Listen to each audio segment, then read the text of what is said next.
You know what's fascinating about God's timing? It's not random, it's not last minute, it's intentional. Every delay you've faced wasn't a denial, it was a setup for this exact moment. And I need you to hear me this time is different. Because before it felt like God was moving in the room, but not in your direction. You celebrated other people's breakthroughs, you smiled when they posted the testimony, but deep down you wondered, God, when is it going to be my turn? And now God says, I'm coming to you. Not your neighbor, not the person in your row, you. God's timing is intentional. That's something you need to settle in your heart, because when you look back over your life, you'll realize that nothing about your journey has been an accident. The doors that didn't open, the opportunities that slipped through your hands, the relationships that didn't work out, those weren't random events. They were part of a bigger picture that you couldn't see at the time. And I know in those moments it felt frustrating. It felt like you were being overlooked. Maybe you prayed for something and it didn't happen. Maybe you were ready, or at least you thought you were ready, and God said, not yet. What if that delay was actually divine protection? What if the thing you thought you were prepared for would have destroyed you because you didn't have the capacity to carry it yet? Sometimes God closes a door not because he doesn't want you to have what's behind it, but because he wants to make sure that when you walk through it, you can stay there. Preparation always comes before elevation. And that preparation doesn't happen on your schedule, it happens on his. Think about this. If God gave you everything you prayed for the moment you prayed it, would you even know how to handle it? Most of us would squander blessings if they came too soon because the character to sustain them wasn't built yet. Timing matters because God is not just trying to give you something, he's trying to make you someone. He's more concerned with who you are becoming than what you are receiving. That's why he takes his time. He's shaping you, refining you, stretching you so that when the moment comes, you're not just ready, you're rooted. And here's the thing, when the timing is right, you won't have to force it. You won't have to manipulate it. You won't have to compete for it. When it's God's time, it flows. When it's God's time, it fits. When it's God's time, even what felt like a setback turns out to be a setup. Joseph had dreams at 17, but he didn't sit on a throne until he was 30. 13 years of waiting, 13 years of ups and downs, betrayals and false accusations. But in all of that, God's hand was on the timing. Because the dream wasn't wrong, the timing just wasn't right. You need to stop confusing delay with denial. Just because it hasn't happened yet doesn't mean it's not going to happen. God's promises don't expire. If he spoke it, he's committed to it, but he's also committed to you. And that means he won't give it to you until giving it to you won't break you. That's why the waiting season is so important. What you do while you wait determines how well you handle what you've been waiting for. If you waste the waiting, you'll mishandle the promise. But if you maximize the waiting, if you let God work on your heart, build your faith, strengthen your character, then when the timing is right, you'll walk into it with confidence and humility instead of insecurity and pride. So stop looking at other people's timelines and thinking you're behind. You're not behind, you're in process. Their highlight reel is not your assignment. God's timing for them is theirs, and God's timing for you is yours. And when your moment comes, it won't look like theirs because it's customized for you. That's what makes his timing so beautiful. It's not generic, it's personal. I know you're tired of waiting. I know it feels like nothing is moving. But what if everything is moving behind the scenes?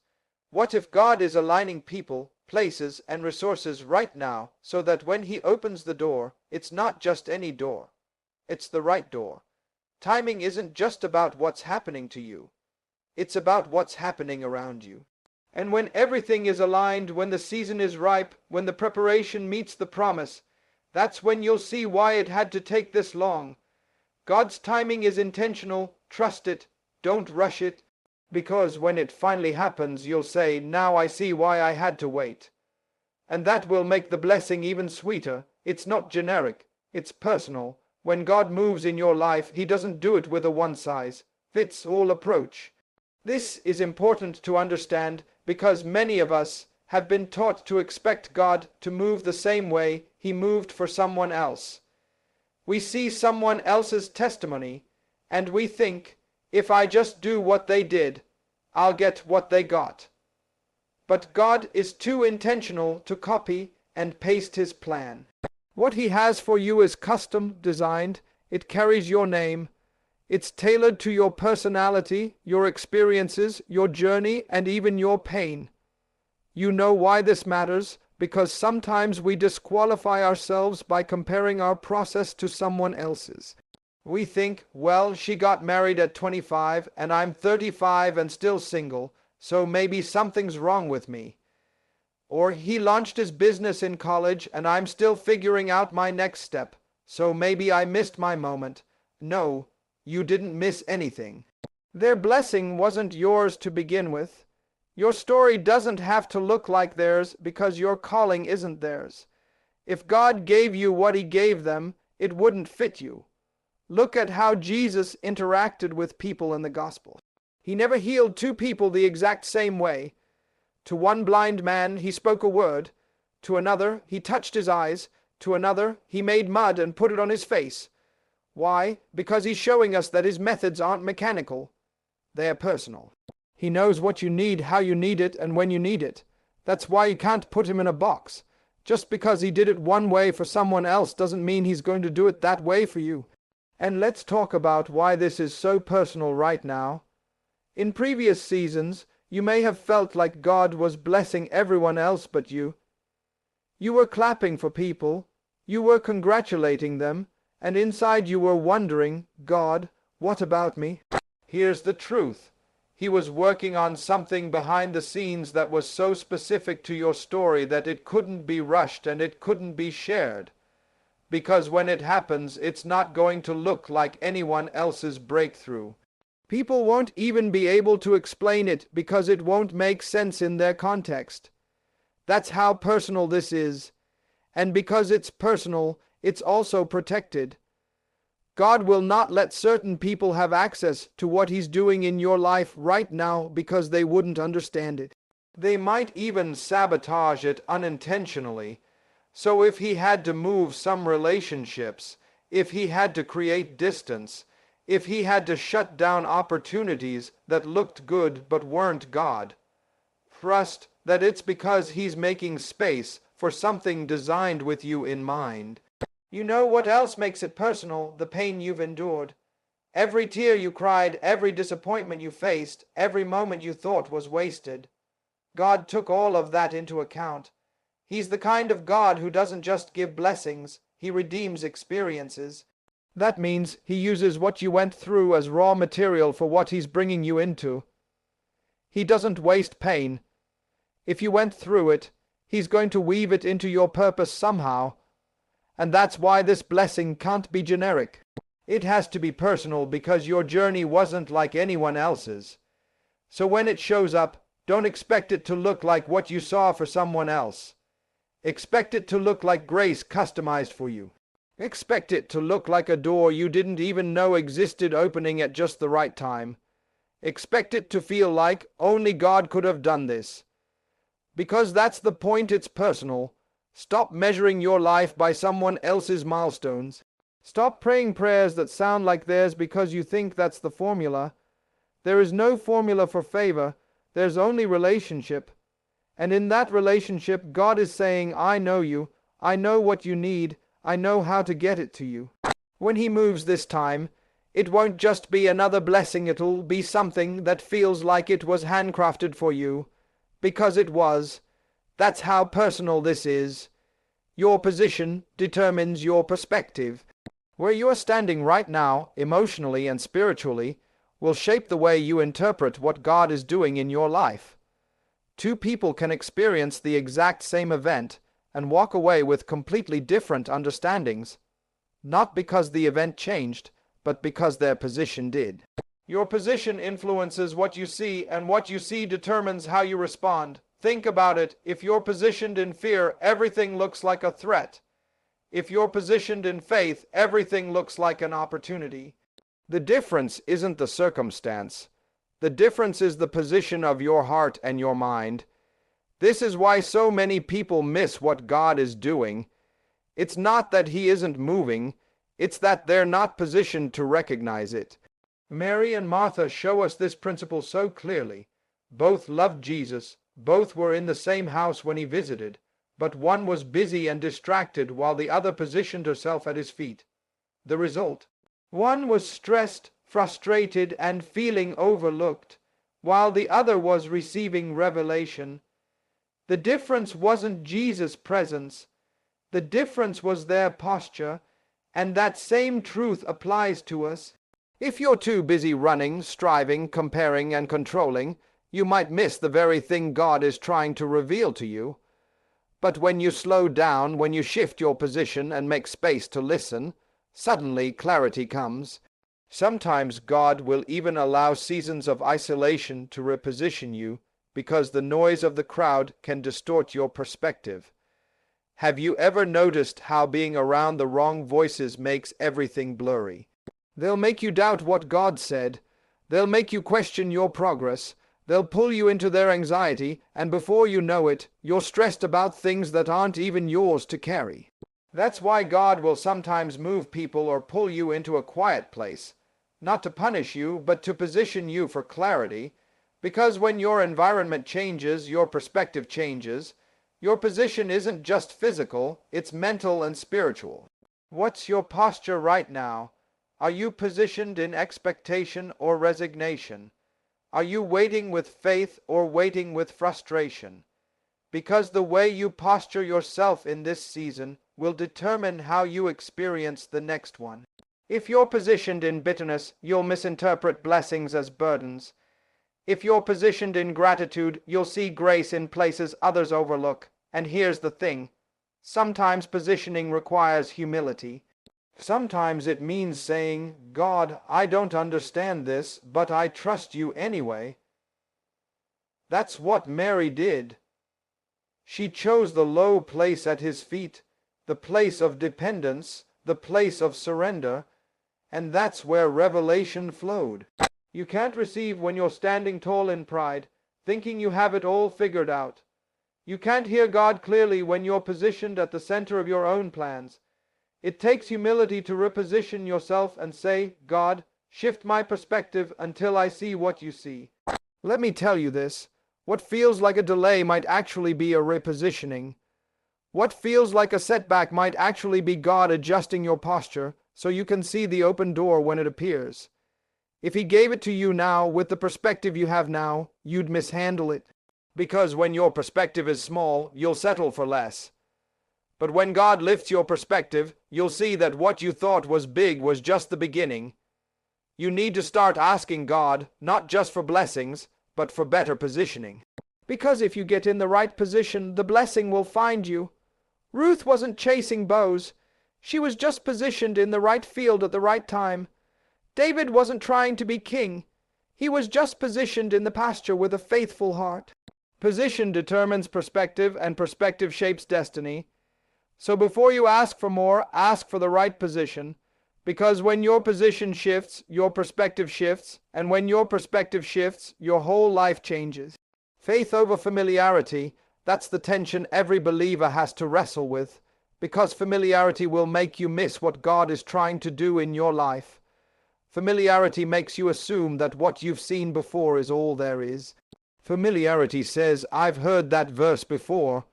I've prayed that prayer before. I've been to church before. Familiarity convinces you that you already know how God operates, so you stop expecting him to surprise you. But faith says, even if I've seen this before, God can still do something new. When Jesus went to his hometown in Mark 6, the Bible says he could not do many miracles there because of their unbelief. Why? Because they were too familiar. They said, isn't this the carpenter's son? Isn't this Mary's boy? They let what they knew about his past blind them to what God was doing in the present, and that same danger exists for us. When you become familiar with the way God has moved in the past, you can miss the fact that he's trying to do something deeper this time. This is why you can't walk into this season with the same mindset you had in the last one. You can't treat this opportunity like the one you missed before. You can't approach this moment casually, like, here we go again. No, this time requires a different level of faith. It requires expectation. It requires openness to the unexpected, because what God is about to do isn't routine, it's a revelation. Familiarity breeds complacency, and complacency kills faith. You stop praying with fire because you've been waiting so long. You stop believing big because disappointment taught you to play it safe. You stop showing up with anticipation because you've convinced yourself that nothing will change. But let me tell you something. This time is not like last time. This moment is deeply personal, and if you let familiarity rob you of faith, you'll miss it. Faith isn't passive. Faith moves. Faith prepares. Faith positions itself like, if he said it, I believe it, and I'm going to act like it before I see it. That's what makes faith so powerful. It pulls you out of what's comfortable and into what's possible. But that's also why it's hard, because your flesh loves familiarity. Familiarity feels safe. Familiarity feels predictable. Faith feels risky. Faith feels like stepping out on water when you've never walked on it before. But the miracle never happens in the boat. It happens when you step out. Some of you are asking God for new things while clinging to old mindsets. You're saying, Lord, do something fresh in my life. But you're holding on to patterns that belong to your past. Faith will always require you to let go of something familiar. For Abraham, it meant leaving his father's house. For Peter, it meant leaving the nets. For you, it might mean leaving a habit, a relationship, a way of thinking that no longer fits where God is taking you. Here's the truth. You can't embrace the new if you're still attached to the old. And the only way to detach is through faith. Faith says, I don't need to see the whole picture. I just need to trust the one who does. Faith says, even if it doesn't make sense, I'll obey. Faith says, I refuse to let my history define my destiny. This is why you've got to fight for your faith, because life will try to condition you into living on autopilot. You'll start expecting little because you've been hurt a lot. You'll start playing small because you're afraid of another disappointment. But God is calling you out of that mindset. He's saying, don't get stuck in what was. I'm about to do something you've never seen. And for that to happen, you need faith that's greater than your familiarity. So ask yourself, am I living by faith or by familiarity? Because if it's familiarity, you'll stay where it's safe. But if it's faith, you'll step into something supernatural. And when you do, you'll see why this time is different. Because this time, it's deeply personal. You've heard every word, but here's what I need you to take with you. This time is different. This isn't just another moment. This isn't just another season. God's timing is intentional. He didn't forget about you. He didn't skip over you. Every delay was a setup. Every closed door was a part of the preparation. And when he comes this time, it won't be general, it'll be personal. It'll carry your name. It'll be the kind of breakthrough that people can't explain, the kind of blessing that doesn't fit anyone else's story but yours. That's why you can't compare, you can't copy, you can't compete. Because what God is about to do for you has been custom made for your journey. But you've got to get in position. You can't stay distracted, discouraged, or disconnected and expect to see what God is doing. Position your heart, position your faith. Because if your posture is wrong, your perspective will be wrong. And when your perspective is wrong, you'll misinterpret what God is trying to do. And when it happens, don't let familiarity rob you of faith. Don't look at this moment and say, oh, I've seen this before. No, you haven't. You've never seen God move like this. You've never experienced him this personally. And if you believe that, then you have to act like it. You have to trust him like never before. You have to step out of what's comfortable and into what's possible. So here's my challenge. Don't leave this moment the same way you came in. Don't hear this and think that was a good word. No, take this and live it. Shift your mindset, position your heart, activate your faith. Because he's coming to you, and this time it's deeply personal.